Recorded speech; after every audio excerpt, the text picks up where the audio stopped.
What's up, everybody? It's your boy ShowtimeDr. I'm back. So KC dropped a little patch yesterday. It's not a major content patch. There hasn't really been much to talk about whenever they drop these 14-day banners.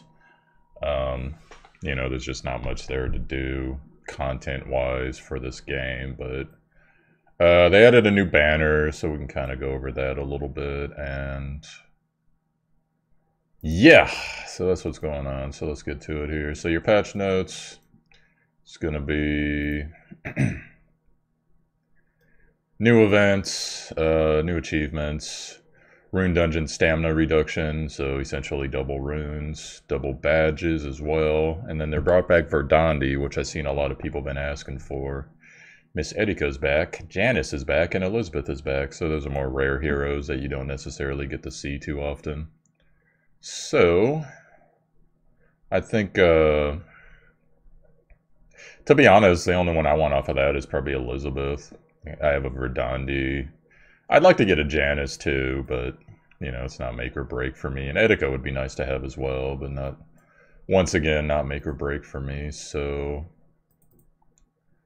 let's get into the actual banner units. So I'll give my thoughts on the units, but probably... depending on how fast I can load. I forgot to load freaking KC up. We'll actually go into the hero skills and I'll give you my opinions. But quick opinions, Verdandi, as we know, she's super top tier in Arena. Just auto kill pretty much if you get her some attack speed and enough crit damage.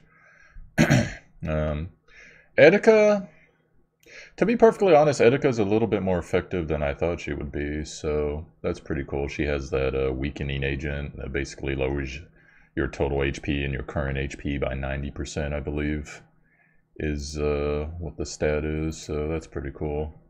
And then we also have Janice. Now, Janice is kind of a weird one because I don't personally have one, but everything I always hear about Janice is a lot of people will tell me, well, Janice doesn't do any damage, which, okay, I kind of get, but then at the same time, people who have Janice that like using Janice are like, oh my god, I love Janice.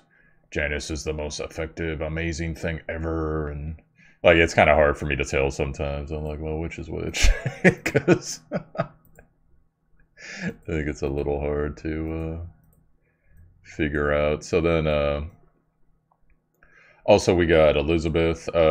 Elizabeth herself is a good unit. Also a fairly hard counter to Aemon. She also has that weakening agent style debuff going on, but the issue with her is she's actually really good in the Lily dungeon, which, once again, one of the dumbest, probably the dumbest dungeon they've ever created in this game, and it was, just way too reliant on banner heroes. It's one thing if you need one banner hero for a dungeon, but when you need basically two of them, because it used to be, because RNG is not going to get to not going to proc for everybody. So, if you don't get the hero and not everyone has the tokens to pull 10 times on all the banners, then what are you going to do? Well, usually you used to just borrow a friend unit, but now you have to borrow basically 2 friend units, and it's just kind of ridiculous. So that was a dumb dungeon. But anyways, let's get into this banner. I will go in depth on...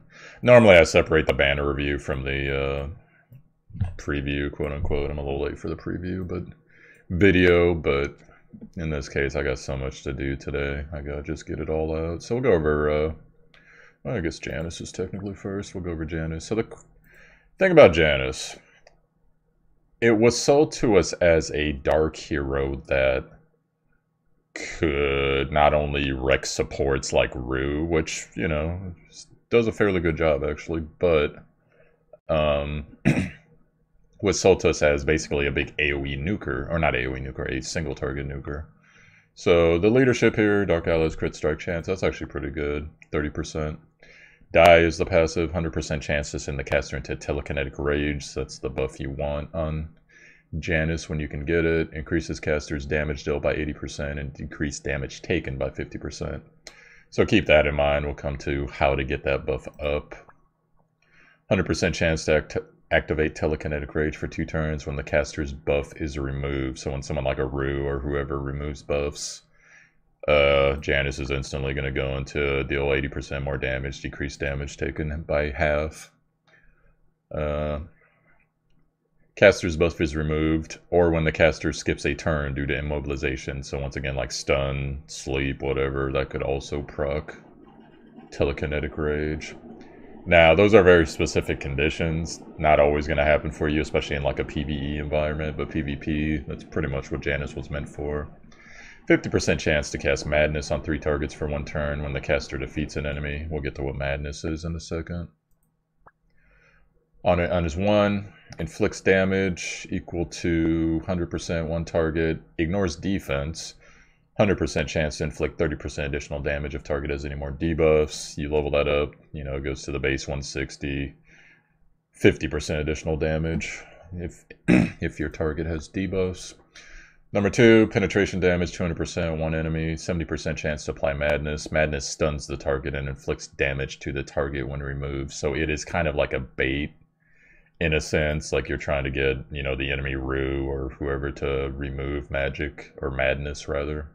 Maybe Karen, etc. So, and then when you skill that up, 320, which is usually the max for a single target 2. 100% chance to apply Madness, which is pretty good, and Madness goes to 3 turns, which is excellent, but you know, that's assuming you're pulling a ton of Januses, which, to be perfectly honest, I've never seen like a fully built out Janus, even in PvP opposing teams, so. And then we get to his 3 damage, 300%, 1 target, so all of this is like single target stuff, except for possibly the Dispel style stuff when you get an extra bit of damage there.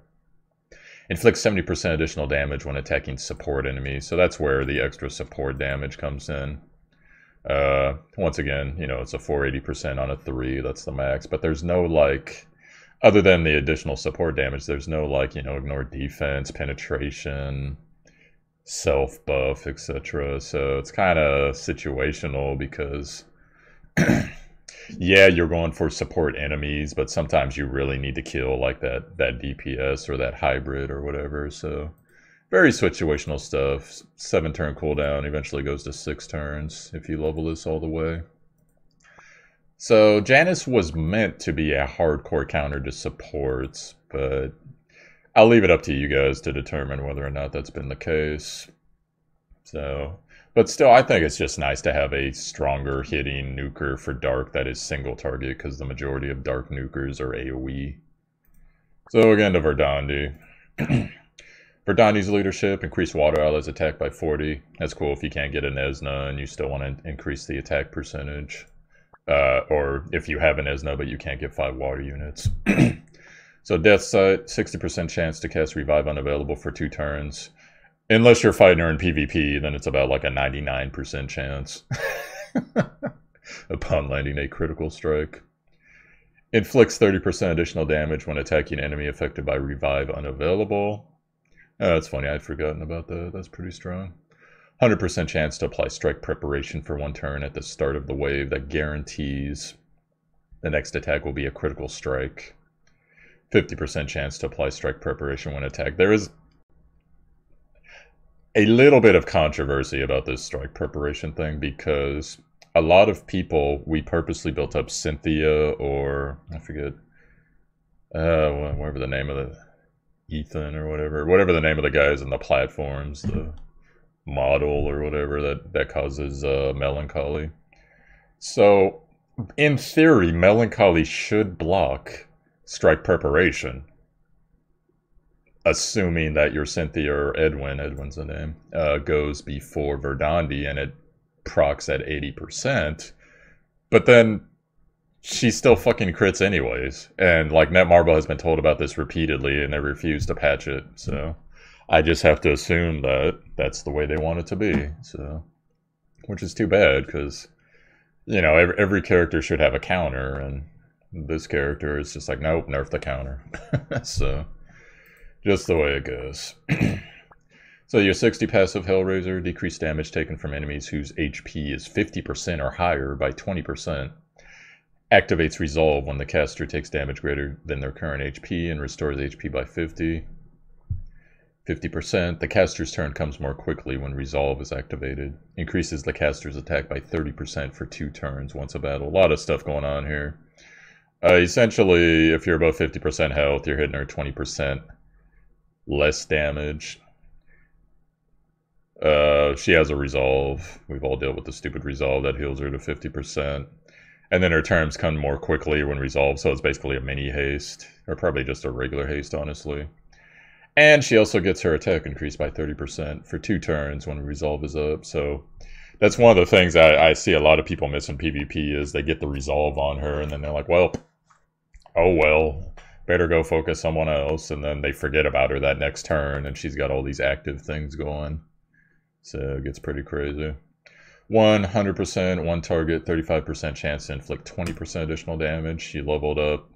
160 base, one target, 60% chance to apply 30% damage. Very strong, actually, for a 1, considering all her other passives. 2, penetration damage. All enemies, 80%. Increase caster's critical strike damage by 20% for 2 turns. Apply strike preparation for 2 turns. That guarantees next attack will be a critical strike. So usually when you have Verdandi, you try not to build her counter because when she gets that critical strike preparation, you're trying to save it for her ult or at least her 2. But in this case, you know, this is on a 3-turn cooldown and it can get up to 128% base damage and increase critical strike damage by 40. Actually pretty strong. You still want to skill up her 3 first. But as far as her 2 is actually very strong if you do manage to get enough copies of her to start skilling it up. And then strike preparation for 2 turns. It's still a 1 charge thing, guys, so it's not like it's going to be up for 2 turns unless you just don't use it because she's stunned or whatever. So, and then death penalty inflicts damage equal to 300% of attack, ignores defense, 1 enemy, 60% chance to disable Resolve. Inflicts damage equal to 300% of attack to 2 enemies adjacent to the target, so a cone effect basically, if the original target is killed. So this is the skill that, you know, brings all the money home for Verdandi. Really strong, really stupid OP in PvP. So if you're running her in PvP, this is a skill you work on. Get tons of crit damage, tons of attack. You don't need crit chance on her, basically, because she buffs herself with 2 different times with strike preparation. One's passively at the beginning of battle, and once with her 2 on a 3-turn cooldown. So Verdandi, she pretty much just, you know, she'll wreck Rue, she'll wreck Cynthia, she'll wreck Morrigan, etc. Anyone fire, and even non-fire heroes. This thing hits so hard, you know, assuming that they don't have, like, your typical PvP stamina. You can usually find at least 1 target most of the time that she'll insta-wreck, assuming she's not taunted and all that hullabaloo. So, if you go and max this all the way, 480, 85% chance to disable Resolve for 3 turns instead of 2 turns. And then 480 to the other enemies as well, assuming you kill the first target. And the skill cooldown actually goes down to 5, if you notice, from 6. So whenever Verdandi gets her costume, if they ever give her a premium costume, that is going to be OP as hell. I can't even imagine, like, they're going to make her ulti basically hit everybody or some BS. But this character is super strong, so if you're newer to the game, guys, like you just started playing the game within the last month and a half or so, get yourself a Verdandi. A Verdandi is stupid, just super stupid in PvP, and she's very useful in the Nikita dungeon, which once again has come out for those who haven't seen. So if you want some Nikitas, get yourself a Verdandi, at least take a friend Verdandi. You can't actually complete that dungeon with a friend Verdandi. You don't need, like, double Verdandi or anything, even though it's nice to have double Verdandi, but you don't need it. So, you know what's weird? I could have swore Elizabeth was in this group. I guess I'm just tripping. Maybe I'm not. Yeah, isn't she in? I thought her and Claude, aren't they both in there? And this guy. Oh, well, whatever. That's Lionel. There she is. Alright, so Elizabeth. So Elizabeth is actually an interesting character from the standpoint of what she does and what the people who do her job are capable of. Like, it's kind of interesting. I'll go over that with you in a bit, guys. Increase wind and water allies evasion by 20% can actually be pretty good. Wind evasion, give that to, you know, like your Cordelia or your Ian tanks, etc. That works out pretty well. Now this one, increase caster's evasion by 7% per wind ally, so if you're running around a full wind team, that's pretty sick. Works really well in Lowly's dungeon too. 80% chance to cast Crow Phantom on a random enemy to deal damage equal to 30% of attack for 3 turns when attacking an enemy that already has a Crow Phantom debuff. I was actually very surprised at how effective this Crow Phantom debuff is. We'll get to it with relates to her skills, but when I was using her in the Lily dungeon last time around, pretty awesome. 100% chance to apply Weaken for 2 turns to decrease the target's max HP and current HP by 90% every time an enemy affected by Crow Phantom counterattacks. So essentially, if you find like an Aemon or even some stuff in dungeons that aren't bosses and they counterattack, you basically just snip off 90% of their max HP and current HP just like that. It's pretty crazy. So they're one-shottable at that point by pretty much any hero you attack them with in most cases. So, also increase damage by enemies afflicted, or excuse me, increase damage to by, that would be funny, enemies affected by damage over time by 40%. So she gets a little damage buff there, damage over time stuff, which obviously is her Crow Phantom. Her one single target, 100%, 50% chance to increase target's debuff durations. Actually, I found that pretty strong as well. Double Elizabeth, actually, in some dungeons, depending on how you got your debuffs rolling. It's actually pretty legit. I tried it one time.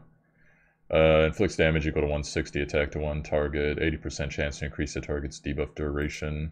Oh, sorry, I went over that. That's the upgraded version. So it goes from 80% to 50% on the debuff duration chance. Her 2 inflicts damage, 120%.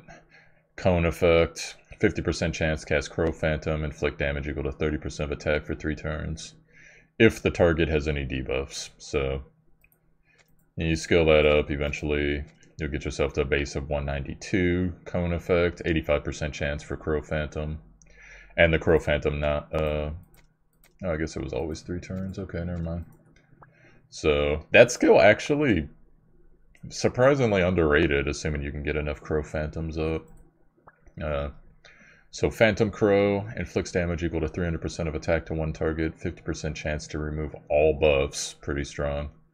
Cast Crow Phantom to inflict damage equal to 30% of attack for 3 turns. The enemy who removes Crow Phantom takes damage and receives the debuff, so it works a little bit like Janice's debuff. So Crow Phantom, in theory, should be up on at least one enemy at all times, but we all know how that can go depending on if people are immune to certain things, etc. But this is a hard-hitting nuke. This actually hits harder than I was expecting when Crow Phantom is up and she's dealing like the additional damage, 40% additional damage. And then, so she's also one of the bonus units in the Lily Advent. I believe she's the one that gives, is she the one that gives plus 200%? I think she is. I forget now, but I'm pretty sure she was. 200% attack to the whole team, so she's a pretty important unit for that Advent. So I'm considering pulling on this banner just for that to get another, but I mean, we'll see. We'll see how it goes. And then, quite honestly, I completely forget who the last hero was. Let me try to remember. I think it was a dark hero.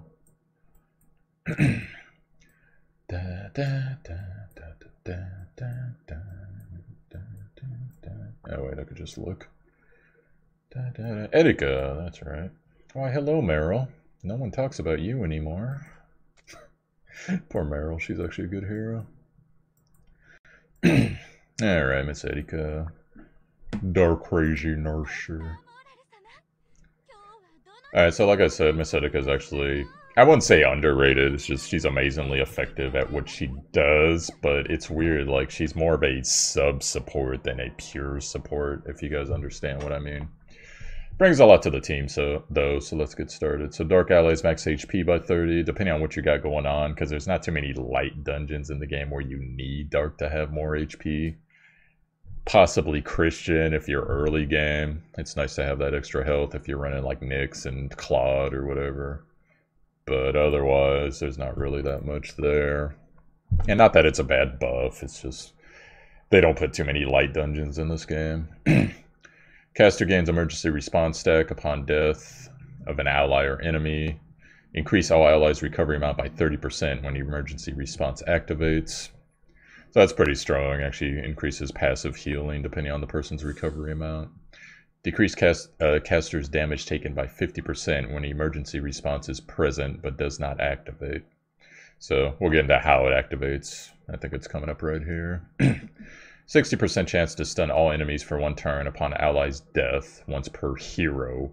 So you see that once per hero. I don't know if that means once per... Like, say you have a Marduk on your team and he dies and it goes off, and then you have like a Verdandi or something on your team and she dies and it goes off again. I don't know if that's how that works. I don't have an Etika myself. Revive with 50% HP. Makes the caster's turns come more quickly and resets all cooldowns if the caster dies with an emergency response stack.